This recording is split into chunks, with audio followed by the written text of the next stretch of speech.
বাংলাদেশের বুকে সবাই দেখতে পাচ্ছে বর্তমানে দাঙ্গার ভয়। আমি দেখতে পাচ্ছি নতুন দিনের সূচনার আগমনী গান। বাংলাদেশের মানুষ যেভাবে প্রত্যেকটা পরিস্থিতি সামলাচ্ছে, তাতে এই দেশের মানুষ হিসেবে সত্যি সত্যি এখন গর্ববোধ হয়।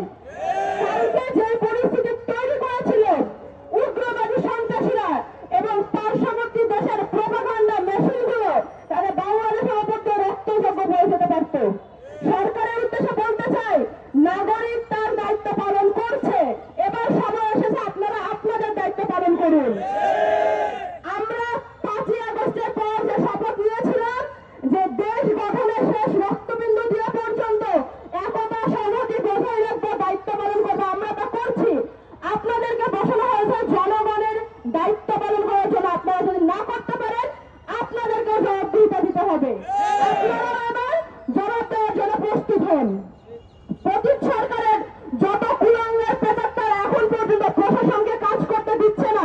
আমাদের সময় আমাদের ফোন ট্র্যাক করে করে খুঁজে বের করে ছাত্রনেতাদের জেলে পড়া হতো। সেই তদন্ত বাহিনী এখন কই? সেই ডিজিএফআই এখন কই? সেই সমস্ত মেকানিজম এখন কোথায়? এখন কেন আমাদের গোয়েন্দা বিভাগ কাজ করছে না? এখন কেন এই ধরনের ষড়যন্ত্রের আগে থেকে কোনো খবর পাওয়া যায় না? সরকারকে বলতে চাই, আপনারা প্রয়োজন মতো প্রশাসনের আগা পাশতলা নতুন করে পাল্টান, কিন্তু এই সমস্ত প্রত্যেকটি ইউনিটকে রান করান। পুলিশকে কাজ করতে হবে, ডিবিকে কাজ করতে হবে, ডিজিএফআইকে কাজ করতে হবে, আর্মিকে কাজ করতে হবে। প্রত্যেককে তার তার দায়িত্ব পালন করতে হবে, কারণ আমরা আমাদের দায়িত্ব পালন করে দেখিয়ে দিয়েছি। বাংলাদেশের মানুষ, আমরা যখন 5ই আগস্টের পরে যখন নতুন বাংলাদেশের স্বপ্ন দেখা শুরু করলাম, আমরা তখন বলেছিলাম যে বাংলাদেশের বুকে আজ থেকে মাইনরিটি শব্দটি উঠে গেল। সংখ্যাগুরু সংখ্যালঘু বলে আর কিছু থাকবে না। প্রত্যেকটি এই জুলাই বিপ্লব যতটা আবু সাইদের ছিল, ততটা হৃদয় তরুয়ার ছিল। এই জুলাই বিপ্লব যতটা নাম না জানা মাদ্রাসা ছাত্রের ছিল, রিক্সা চালকের ছিল, ততটাই বাবার কোলে খেলতে থাকা রিয়া গোপেরও ছিল। এই জুলাই বিপ্লবে সমস্ত পেশার, সমস্ত ধর্মের, সমস্ত বিশ্বাসের মানুষের রক্ত ঝরেছে। সমস্ত বিশ্বাসের মানুষজন এখানে আন্দোলন করেছে, রাস্তায় নেমে এসেছে।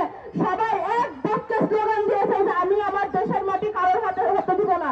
এই স্লোগানের পর, দেশের পতাকাকে এইভাবে আঁকড়ে ধরার পর, বাংলাদেশের প্রত্যেকটি মানুষ ধর্ম, বর্ণ, মত, বিশ্বাস নির্বিশেষে দেশের সার্বভৌমত্বের জন্য কাজ করে যাবে। কখনো আর কোনো ষড়যন্ত্রকে আমরা সফল হতে দিতে পারবো না, আমরা দেব না।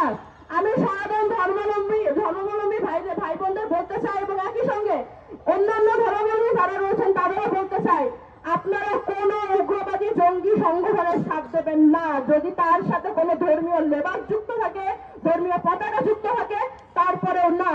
আমরা যখন আইএসএফ, আল কায়েদার মতো জঙ্গি সংগঠনগুলোর বিরুদ্ধে কথা বলি, মৌলবাদীদের বিরুদ্ধে কথা বলি, তখন একই সাথে ভারতের হিন্দুত্ববাদী রাজনীতির প্রভাব যেন বাংলাদেশে না পড়ে, সেই জন্য আমরা কথা বলবো। যে কোনো